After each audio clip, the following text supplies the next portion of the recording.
Good evening, friends. It's Friday, and I have another tale from my collection to get the weekend started. Thank you for choosing to spend your time with me. Share your thoughts in the comments, and I'll be sure to join in the conversation. Now it's time to grab a snack, dim the lights, and let me take you into the night with a story I call Taming Alpha. Static cracked the speaker, and Riley turned to the sound as a voice came through. "Orbiter, to anyone listening," came a ragged, breathless voice. "This is ship's mate First Class Jefferson aboard the Planet Alpha Orbiter, over." "Roger, Orbiter, this is Riley Harris, Science Team 1, Planet Alpha. Read you loud and clear, over." The radio crackled again as Jefferson keyed the mic. "All hell is breaking loose up here, and as far as I can tell, I'm the only survivor. The ship was struck by a large sweeping asteroid in near orbit as we were preparing for re-entry. It ripped down the hull, opening all compartments, an explosive decompression sequence resulting in an atmospheric burn-off. I was doing routine maintenance at the time of the occurrence and would not have survived if I hadn't already been in a pressure suit. The asteroid seems to have come around the planet from the far side, with no warning as it grazed the atmosphere, skipping like a stone." Riley looked up to the sky. Somewhere above him, the orbiter jump ship, loaded down with the last of the cargo from the transport ship, was in peril. It was scheduled to make its final re-entry and landing in the morning. "Copy, Orbiter," Riley said as he wondered what to do. There were no other launch-capable vehicles on the planet. They weren't supposed to need them. The idea was to establish a colony on the planet, and the only vehicles on the surface were motorized transports and some mining equipment. Once the orbiter landed, it would be docked and mothballed until the transport, which left 2 days ago, returned again from Earth in about 80 years. It was their only vehicle capable of getting off the planet. "Can you control the ship and bring it to the surface?" Riley asked. "Negative. Engineering section was completely destroyed. The con has limited power provided by storage cells in the equipment racks, and there's no way I can control the ship. The ship's computer is broadcasting a level 5 alert, stating orbital decay is critical." Jefferson was cut off as the sound of an explosion overpowered his voice, and then the radio went silent. Riley keyed the mic to call the distressed ship. "Planet Alpha to Orbiter. Come in, Orbiter."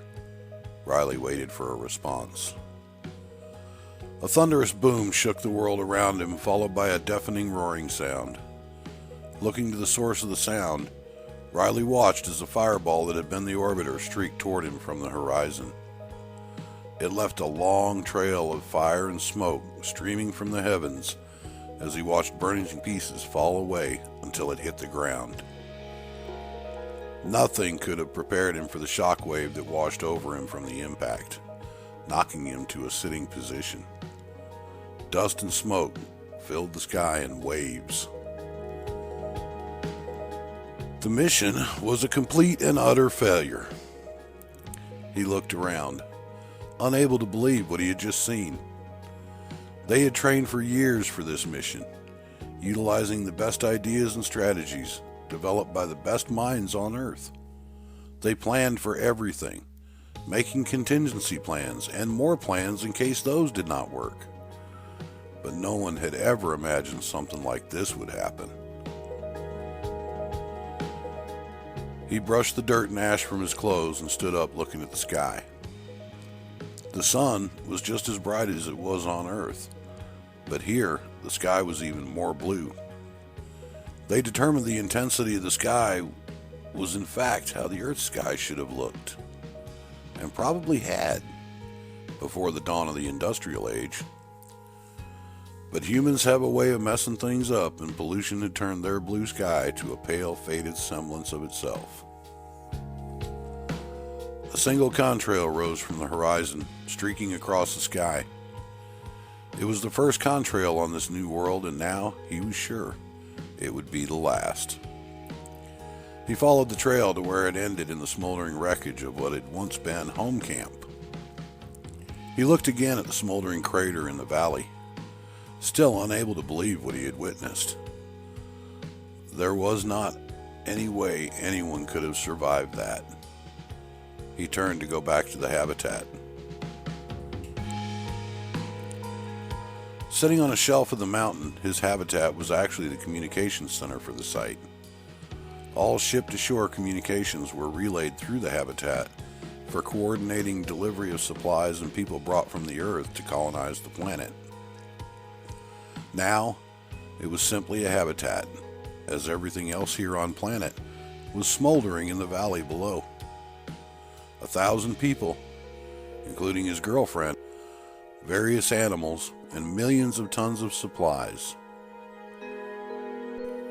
Riley had never seen the Earth since he was born on the ship en route to this planet. Everything he knew of the home world was from the computers on the ship.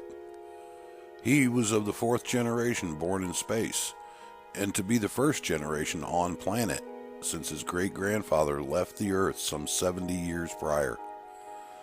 Now, he wasn't just the 1st generation on planet, but the only generation. At 19 years old, he had already graduated from college with a degree in biology and was supposed to be part of the science team which would help facilitate life here. The new planet contained many food plants which were similar to the Earth, but it differed in one respect. There were no animals. No mammals, reptiles, amphibians, fish, or even bugs. The last made him happy, as he was not fond of bugs at all. He remembered wandering into a biodome one day when the ship's bug specialist was working with some small flies. Before he knew it, a cloud of them had descended on his face, making him choke and giving him an awful scare. He never did find out why they brought the flies, but he knew he didn't like them. Now here he was, a 19-year-old virgin on a planet totally devoid of other human company. He pushed thoughts of his girlfriend from his mind and went deeper to the habitat. Grabbing his camera, he stepped back to the cliff overlooking the valley and shot a panoramic video of the destruction. It would be included in his message to Earth to let them know what happened. When he was done, he went back inside to the communications console and downloaded the video.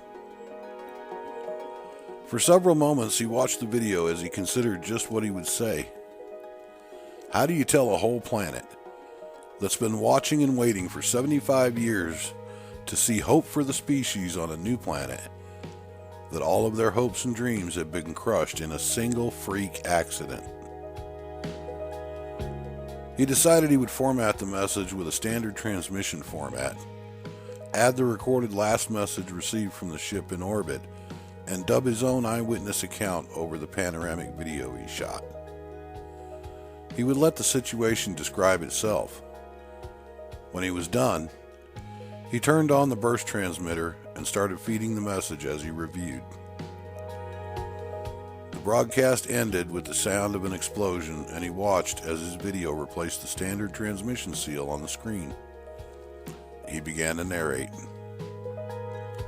"As you can see by the contrail," he said, as the video began a slow sweep from the horizon, "Alpha Orbiter fell out of orbit and crashed here on planet. I was on the mountain observation and communication post when the event happened. The smoldering crater you see in the video is what remains of home camp, and all hands were lost except myself. I have some food and supplies and will maintain the communication center as long as possible. Riley Harris, Science Team 1, Planet Alpha. Over and out." Riley waited for the transmission to finish and walked outside to watch the sunset. Feeling lost and alone, he wandered in the general direction of home camp. Before long, he found himself at the edge of a stream near where home camp had been. Looking around, he realized he had come to the spot where he and his girlfriend were supposed to get together.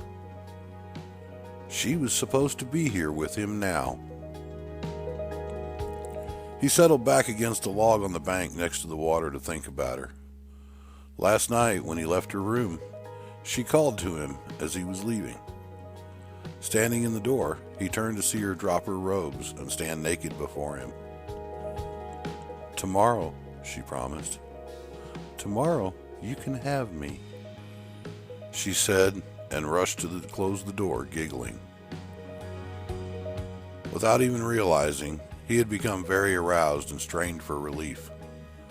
Looking around, he laughed as he realized he could do whatever he wished since he was the only one on the planet.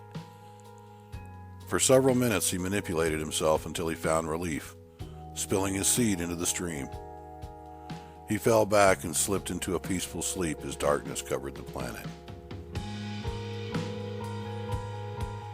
80 years passed before the transport ship returned to Alpha. Standing at the now crumbling communications habitat, Commander Tor looked over the valley below. The crater, where Alpha Orbiter had crashed, was still there, but now overgrown. This was where the message had come from. A noise behind him made him jump, and he turned to see what it was. Several shapely women, dressed in animal skin bikinis, stepped from the trees into the clearing. They appeared to be all from the same family, as they looked alike in most respect. He blinked to clear his eyes and confirm what he was seeing. How could this be? The only survivor was a 19-year-old boy, and his radio communications for 5 years following the incident revealed no one else had survived. Still stunned, he received a further shock when one of them turned from the group, pulled down her bikini bottom a little ways, and began to urinate on a bush. She had a penis.